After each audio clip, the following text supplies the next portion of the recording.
Hey everyone! You're listening to Ask a Badass HB, the segment of Heaving Bosoms where we spotlight listeners to chat about romance and everything that makes them truly badass. On Monday, March 2nd, we're giving you Ice Planet content. We're re-releasing our episode on Barbarian's Mate to celebrate the new podcast being made by Danny from Black Chicklet. If you haven't listened to the Ice Planet podcast, you are missing out. Danny is joined by a new guest each week to recap and discuss each and every one of the delicious books in the original Ice Planet Barbarian series. And there's going to be some people you know joining her. Tune in Monday for all the details.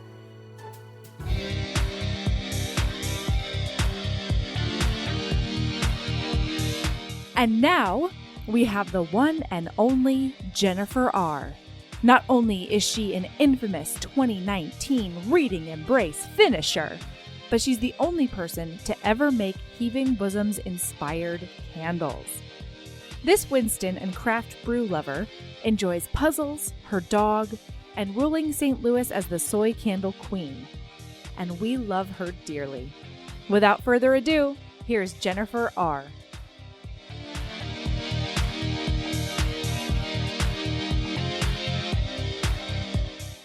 Hi, listeners. I'm here with Jennifer R. Jennifer is... are you Jennifer or Jen? I go by either. Okay. Yeah, usually Jen. My friends will call me Jen. Great. Well, I consider myself your friend, so I will call you Jen. Thank you. Jen has been a long time HB. You might know her from such things as the signature Heaving Bosoms candles. Yes. Always surprised when orders come through Etsy and oddly flattered. You want to give a quick rundown of what the flavors, not flavors. You don't eat them, HBs. Please don't eat these candles. No, they're more for you smelling. have to be careful with soy because a lot of people are like, oh, you can rub it into your skin, and not all fragrances are skin safe. So.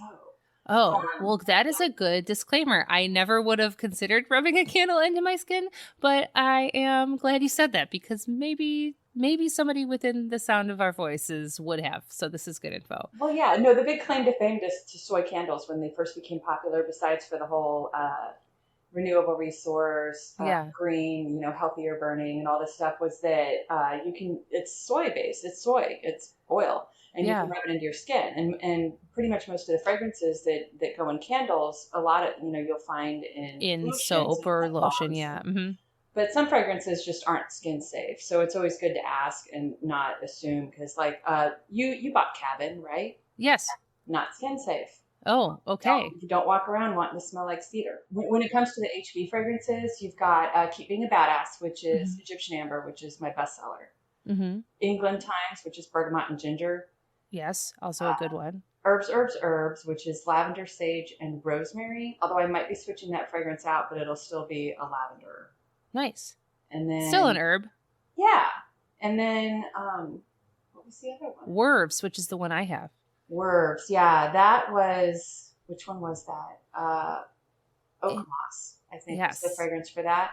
And that hasn't been an overly popular one, so I'm debating switching that out. And then over the holidays, I did do Reindeer Mafia, but I was very just overwhelmed with my own existence and didn't market it very well. So I'm hoping to be a little bit better about that. I have goals. Me too. Well, here, so HBs, I'll put it in the show notes, but you can buy Jen's candles. This is not the reason that Jen is doing this podcast, I don't think. Because we did not talk about it ahead of time. She's not using me for candle sales, but I am going to put links to where you can buy these candles in the show notes so that you can have your very own HB candles at home. And somewhere in the depths of the internet is a candle video of Melody and Ember opening up a box of candles that is 100% wholesome and great and worthwhile of your time. I couldn't believe when she did that. I was like, oh my God. Because it's like a little side project that I work on. So I'm always amazed when people come up to my table at events and they're like, oh, I'm so glad to see you here. Or whenever anybody's like a repeat customer. I'm a repeat customer because they smell awesome and the flavors are good. And I have never been as much of a hit at school as when I sent Santa Farts candles for the teacher gifts for Christmas. So FYI, those make great teacher gifts, everybody. And they smell like cookies. Yes, sugar cookies. Santa eats a lot of sugar cookies. That's what I hear. It's my kid's number one candle also at our house, that we light a lot of candles, and Santa Farts gets burned all year round. There you go. I have it year round. So yeah. It's amazing what a name can do for things. It's all in how you market or label something. Yeah. So it's sugar cookies year round, but the minute I slap Santa Farts on it, it's like, yeah. Okay. Because you can put it in your kitchen and somebody sees it and it makes them smile or laugh or whatever. And that's the number one reason I buy anything. Yeah. Another reason that HBs might know you is because you got a shout out today or this week. You are Jennifer R from the very late Reading Embrace shout out. You know, that I was so misunderstood. As a person who was like accidentally in that entire thread on Twitter. I had the best time finding GIFs for that too. I feel so alone. But that was so funny because at the end of the year, I had one book left and I was like, oh, I could totally fudge it. And I was like, I have one book. And after Christmas and I got through all the family obligations, I powered down and I read like 5 books in the last 3 days of the year and I filled out my embrace and then you didn't get acknowledged. Yeah, well, and then I was looking in the group. I searched to see like what other people were saying about the embrace and everything. And somebody made some comment about be sure to email them in. And so I like put my hand up and I was like, wait, we're supposed to email these? And somebody responded to my response with a laughing emoji, and I was like, did I miss something? What does that mean? Yeah, is this a yes? Yep. So I just let it go, and then you come to find out you were supposed to email them in, but I strictly did the Reading Embrace on the spreadsheet, the online spreadsheet, and I'm even the anal retentive one that went in there and made sure everybody's stuff was centered and. Thank you for your service. Whoever set it up was probably like, whoa, that's me. Oh, that was Leanne. Leanne doesn't care, I don't think. Leanne, feel free to comment if you do care, but I'm pretty sure you don't care. Font gets switched to 9 point. And why is everybody centered? Yeah. Everybody's rows are uniformly spaced. Yes. I understand. I am not that person, but I understand I'm that 6 books in, so yeah. Okay. You know what? This is the first year that I've been talking to so many people who read differently than me. Like before it was like maybe I read books and then I don't know, and sometimes I finish them and sometimes I don't, and who knows. But this year I'm actually tracking them on Goodreads because so many people are like, yeah, I read this many books. I'm like, I wonder how many books I read. And so this is the first year that I'm actually tracking my reading, which has been kind of an interesting thing. And I always track I rate everything at like a 3 unless I really like it. I don't rate them. No, I don't do that. I'm just keeping track of how many books I read. That's my step. This is my what is it called? My breaking in point. Okay. I'm just gonna keep track of them. But do you rate everything? I do. Most everything gets a 3 because, unless it stands out. Like there were a few books last year that I was like, that was really good, or when I'm pleasantly surprised. And I'm really stingy with my 5 stars.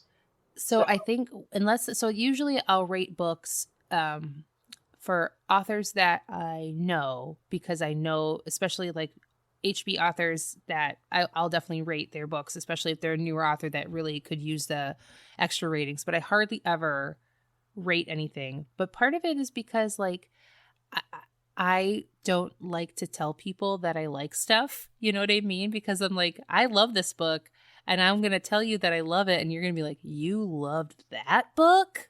I don't think anyone's actually going to do that, but it's just how I think about it. I mean, I have some books that I love, and I had some books that I didn't like that like Aaron and Melody loved, and I'm like, this is me sitting in the corner. No, I've DNF'd books that they've loved before because it's just it's either too much of one thing or yeah.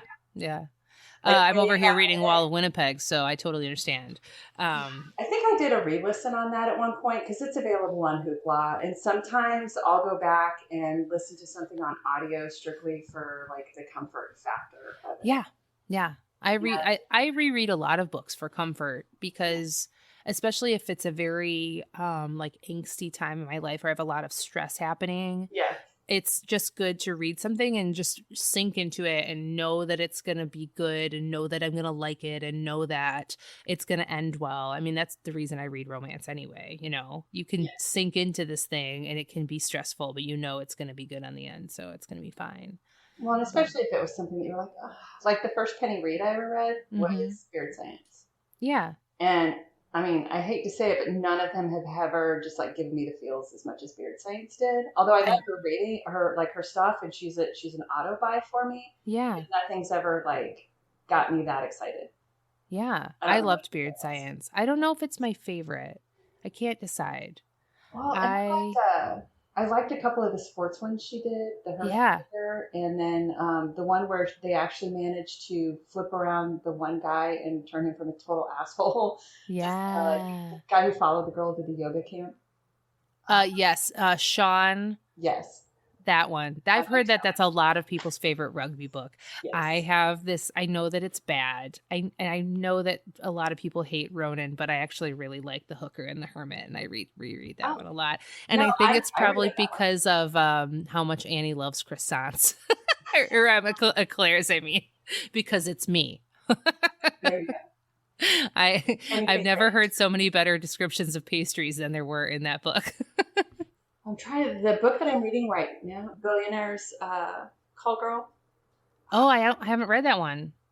It was available on. I had bought it a while ago, and it was also available on Hoopla. And usually, if I try and match up my audio with my reading, so I can get the book through the book that much quicker. Yeah. But I'm also doing a jigsaw puzzle right now, so I will stand around and do the jigsaw puzzle and listen to audiobooks. And I just listened to that one, and she is a baker. Oh, I probably need to read it. She has a shop called Cookie Madness, and she has like cookies for like whatever oddball day it is. If it's like is it like in Waitress? Is it like in Waitress where she has a pie for every feeling and time of your life? Not necessarily feeling, but something that's more of like we're going to celebrate this oddball day. Yes. Love it. It's Porcupine Day. So Billionaire's Call Girl. And see, the thing about a title like that, I would never buy that. Right? Okay. Until somebody tells me, this is a good book, Natalie, you should buy that. And then I would buy it. Well, and I'll look and see if I can loan it to you. Because I think that might be one of those ones that's loanable through Kindle. I love when that happens, don't you? Yeah.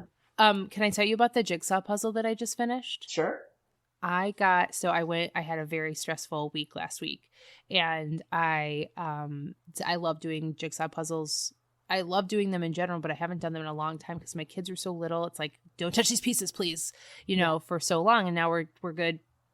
And I needed to like shut my brain off, and just focus on something else. And I got a puzzle that was a depiction of the Women's March and in DC. And it had all of these amazing quotes on it and pictures and images of women and famous women who have fought for equality and Gloria Steinem quotes. And it just is the coolest puzzle. And it was like 1,000 pieces. And I was very stressed out when I first dumped all the pieces out. And then it just like sunk into it. And it was so great. And it was like really uplifting and fun to do and see at the end. So did you like lacquer it and keep it? I definitely kept it, and I'm going to do it again sometime. But no, I did not lacquer it, but I took some pictures of it, and I took little pictures of like my favorite faces in it because they just had some really cool, interesting women that they depicted of like there was literally every kind of woman. Full representation. Exactly. It was great. And I looked a little bit into the company. It's a women's owned company that I bought it at Target, but it is a women's owned company that produced the puzzle, which was kind of neat. Just in case you're wondering, Jen and I talked for like 10 minutes prior to starting this interview. So in case we reference a topic you're not familiar with, just go with it. Just go with it, listener. We've been on some journeys tonight. We have talked about a lot of subjects. Not really a lot of romance, but that's okay because I have really loved all of it. I'm so excited about this because I know you're going to ask me how I got into romance. Yeah. And let's do that part right now.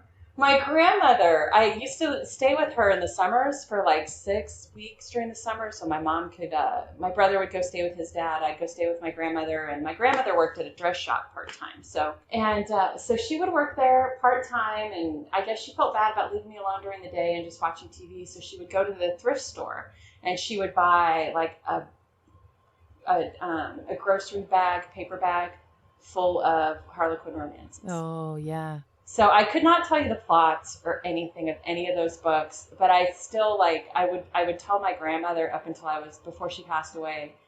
I would just be like, you're the reason I'm single, Nana. I just cannot find anybody to match up to those heroes in those books. And, but it's just these stupid little books, and I don't remember any of them. And I was trying to think about this, like what I do remember reading, because I think. Then I started reading through whatever my mom had, and my mom had Danielle Steele, and she had Kathleen Woodiwiss, and I don't think anybody's mentioned this yet. I don't know what your lag time is between releasing, but has anybody mentioned Jackie Collins? We haven't talked about Jackie Collins, which I think is very interesting because she's kind of like Nora Roberts level, right? She had I think I want to say the main character was Lucky Santangelo or Santangelo. And I remember at the time they were pretty racy and ballsy, and she was kind of a badass when it came to like wanting to be this woman that dominates in the business world, and just like her. I remember her being she owned her sexuality. Yeah. I don't remember anything specifically. I just remember them being, for the time, they were very racy. And honestly, if you went back and read them now, I don't know how well they would hold up through that lens of to be like, what? But I remember reading those. How do you feel about a lightning round? Sure. And I haven't checked the list of what I sent you, so don't be surprised if I change my answers, because I already know that I'm changing my condiment because I don't even remember. I probably put like yellow mustard before. Okay, well, good, because I also have some new questions. Okay, let's go. Do you have a go-to snack? Currently pistachios. You know what? Have you bought the little packs of unshelled pistachios? No, because a part of the fun of pistachios is unshelling. I understand. So my husband loves pistachios, and I bought him. I was like, "Oh, this will be great. I can buy him the unshelled pistachios." And he said the same thing. He was like, "This is not as satisfying." Yeah, like I think if you bought somebody like a bag of sunflower seeds without the shells on them, they'd be like, "What?" there's something about the process of getting to it. Whereas it's like, that's why I don't like I don't like buffalo wings, because it's too much work and it's too messy. For a little payoff. Tiny amount. Yeah. Love a boneless wing, aka just chicken nuggets. Love those and though. I'm like 90% vegetarian, so it's like not worthwhile for you in any way. Whenever you go to the fair and it's like, I got to eat a turkey leg. I understand. In a related question, what is your favorite carb? I really like a good bread. Yeah. On sandwiches, I love ciabatta, or like a really just a good wheat. Are you an Aaron or a Melody? I would think I'm a solid combination of the two. A nice Venn diagram. There's lots of Venn diagrams out there in HBs, from what I understand. Yeah, I mean, I wouldn't go full tits out, but I've been known to. I tend to be the more outspoken of my friends, but I tend to also be reserved at times. So, and like, what? I can't believe you did that. Jenn contains multitudes. Do you have any advice that you would give to your younger self? I have all kinds of advice I would give to my younger self. Don't be such a drama queen. Don't worry so much. I think I worried entirely too much. I was a little in my 20s. I was a little dramatic, and then and you know what? I think I fully underestimated myself for the longest time. I totally understand that feeling. Especially when it came to like doing job, like I was in retail for a really long time, and I wanted out of retail so bad, and I never really appreciated the skills that I was picking up, or I never really correlated like project management. Yeah. Everybody always wants these kinds of experience, and you don't realize the things that you do because you're just there doing a job, and unless you're working in a really good place where they give you positive feedback. Well, and I think people like shit all over people who work retail. Oh, you know what I mean? And it's one of the hardest jobs. If you were going to bing, boom, bong something, what would it be? Candle making. Candle making? Well, soy candle, because there's a difference. Which I'm sure there is. There has to be. Beeswax. Yeah. Paraffin. Do you have a favorite smell? This is a great question for you because you deal with smells a lot. For my home, I go more green. Like during the holidays, you got white birch, right? Yes. I love that candle. Yeah. I love the white it's birch. Awesome. Mm-hmm. I burn eucalyptus and lavender mostly. Mm-hmm. Yeah. So I'm a cinnamon candle gal. Like cinnamon is my go-to candle. Really? Yes. Oh. It is. I burn cinnamon candles all year round, and they are like, I don't know why. It's just, for me, it feels very warm and homey and welcoming. Yeah. When you smell cinnamon. I don't know We why. have this one fragrance called Amish Harvest that I start pouring in July for the fall candles. Mm-hmm. And it's kind of like the description is really vague from my vendor, and it says vanilla, dried fruit, and fall spices. Mm-hmm. So I think there's probably like some cinnamon and some clove, and there's definitely vanilla, but it's like you walk in and it smells like somebody's been baking, but you really can't identify exactly what they've been baking. Mm-hmm. It could have been cookies, it could have been cake, it could have just been a bunch of stuff. And it's just this really light, homey, like somebody baked something earlier today. Yum. It's kind of still hanging in the air. Love it. I love that one. I want to smell like snacks all the time. That's what I want to smell like. Everybody's always like, why don't you do a bacon-scented candle? I'm like, well, it's like Pavlov's dog. If I smell bacon, I want to eat it. So I would only like bacon like while I'm eating it. The smells, right? And then I want it to be gone out of my house. Oh, yeah. So I don't think a bacon candle would be for me because I'd be like, okay, though, that's enough. Yeah. Yeah, there's certain things. I live really close to Anheuser-Busch Brewery. Oh, okay. I know exactly where that is. Yeah, because I live in Soulard. You know that neighborhood. Yes. And so I'll walk out of my house every once in a while, and right across the highway is a restaurant called Bogart's, and it's a barbecue place. And every once in a while, when the wind is right and the temperature is right, I can smell Bogart's and Anheuser-Busch. And I'm just like, oh, it's going to be a good day. It's a great day in St. Louis, everybody. Barbecue and beer. Okay, are you ready? Okay.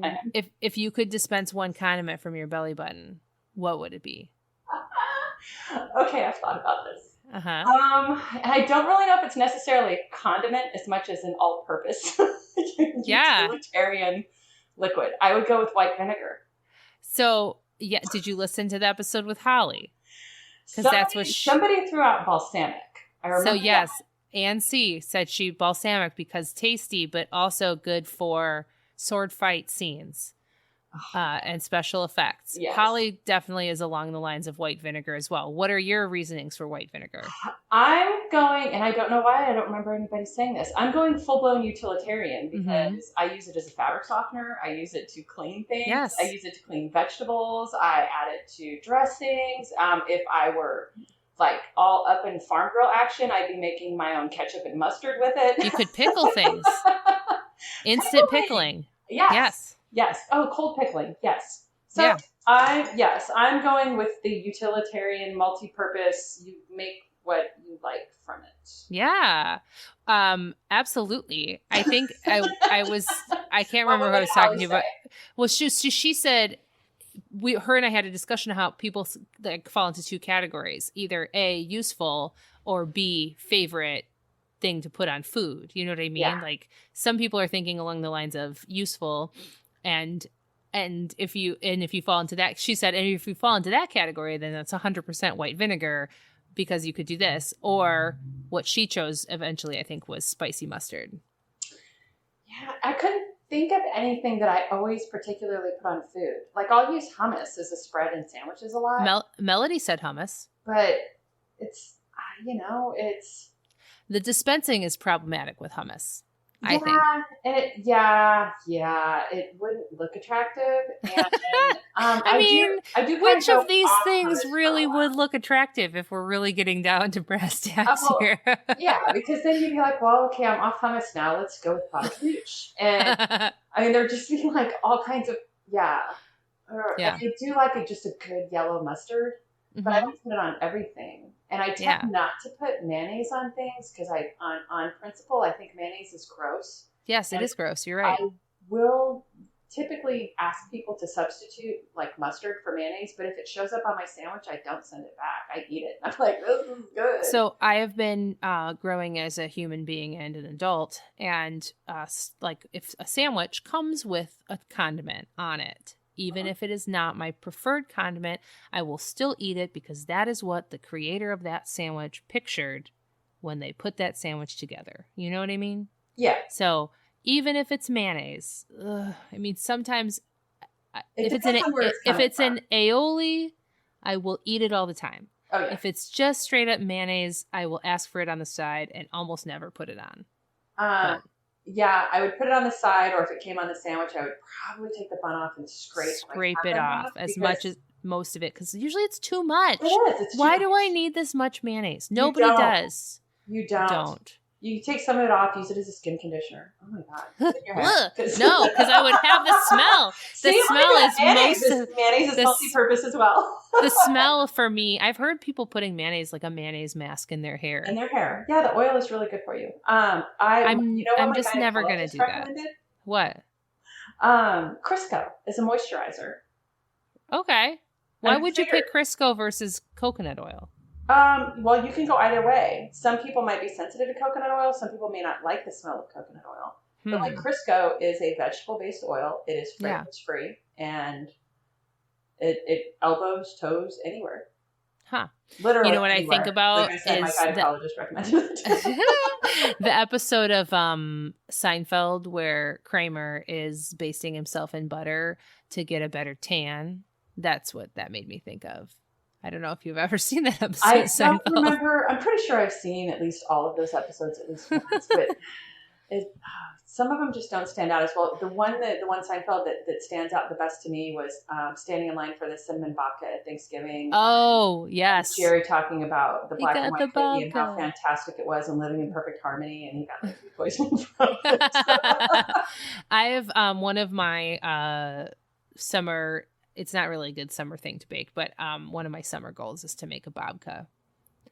And we'll see how it goes. There's a special kind of science involved in baking that I've just never, I'm horrible at following recipes. And I think part of it is organization. Mm-hmm. I can now appreciate why when you're watching cooking shows, everybody has all their stuff in their little separate containers and they have it all prepared out. Because if you don't do that, you find yourself kind of rushing around. I did plated. Mm-hmm. And which is one of those boxes, like a meal prep kit. Yep. Mm-hmm. And great idea, but for the single person, it's not cost effective. Yeah, I can see that. They do produce a lot of waste. I know that those companies go out of their way to do stuff to make it less waste, but it seemed pretty wasteful to me. Yeah. But, I don't have all the stuff for doing these things, and although I did make chicken piccata. Mm-hmm. I didn't have a tenderizer, so instead they're like, well, just wrap it in plastic and feed it with a pan. Yeah. Which works. Yeah. But yeah, it was nice to have all the stuff pre-measured and just able to dump in. So now it makes, I do a lot of cooking and a lot of baking, and it makes me a better cook if I do that. Yeah. I'm not flipping around and so I a lot of times so now the thing I do is I read the recipe all the way through one time. That is very important. Yes, especially when you're supposed to have liquids. Yep. Yeah. Put 2 tablespoons of this into this and save the flour rest for later. Yes. I have burned myself more than once, figuratively and literally doing things like that. And so now I read it through at least one time and then prep things and then cook them. And it usually 90% of the time works out okay. Yeah. Yeah, there's some props in there. The candles took over the counters in my kitchen for the longest time, so I got off cooking a little bit. But I used to really enjoy it. And one of my favorite recipes is this black bean soup recipe. And I think the reason I like it so much is because it's the first time I had ever read anything that talked about taking a can of Chipotle's and adobo sauce and running them through the blender and saving that mixture in like a glass container in your refrigerator and just putting a tablespoon in things. Yeah. So you put it in your black bean soup and any type of recipe, like you put it in a sour cream or, whatever to just kind of spice things up. And so I was doing that for a while. And one of my favorite accidental recipes was, what's this? Alfredo. You can pretty much mix anything in Alfredo sauce.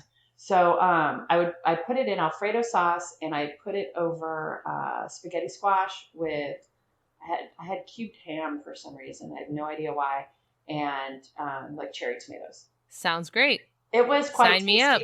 I'm not going to lie. Don't know if I could repeat that recipe if I tried. And I have a lot of things like that where I'm like, trash can soup. Here's all the vegetables in my fridge. Well, Jenn, thank you so much for doing this with me. Hey, thank you. This was awesome. I was looking forward to it. We covered so many awesome topics today, and I really loved it. And I'm so glad it worked out. And I'm so glad that we did all of the conversation about it on Twitter, so it will forever live on it's Twitter. It's there. If anybody wants to go back and see my lone man staring out, waiting for my Jenn R finished her reading. Today is the day. No, yesterday was the day. The shout out happened. You have been acknowledged. Well, I am so glad we got to do this, and we will. I don't remember if you're coming to KissCon, but we will see each other in person. Yeah, we don't live that far away about from the each geriatric dog. So, oh yes, yeah, can't make long-term plans. I understand. Yeah. So, because we are going to meet halfway and have a beer. Yes, I will see you in person. It's going to happen. Because when is KissCon? It's April. April, and you can beer con it, which is what there are many HBs doing. Yeah, I figured if anything, I would just come up there for the weekend and just hang out at one of the meetups or something because I don't do the con itself. I thought that last year and I regretted it, but I definitely think that there are plenty of HBs doing that this year. At least 5 that I can think of. I'm so happy that we did this. You're going to have so much fun editing. We'll see. Maybe I'll put a little bonus episode for Patreon of some of the stuff that we talked about. Maybe I'll put a little bonus of, here's a little bonus episode of where you should eat in St. Louis. All the places that Natalie and Jenn talked about in St. Louis that I'll put a little episode about. A little map. Yeah. And then, these are other places that you should try. Yeah. So, Jenn, keep being a badass and love yourself as much as you love heaving bosoms. Yay! Hey.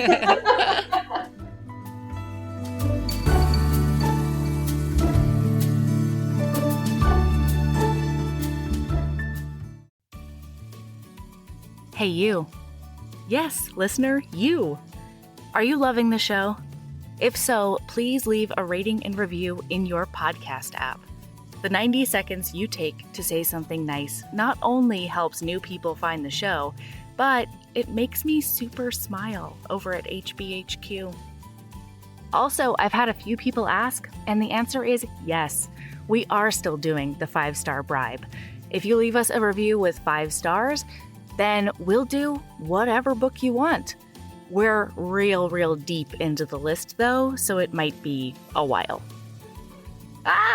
Lilas! Okay, back to the show.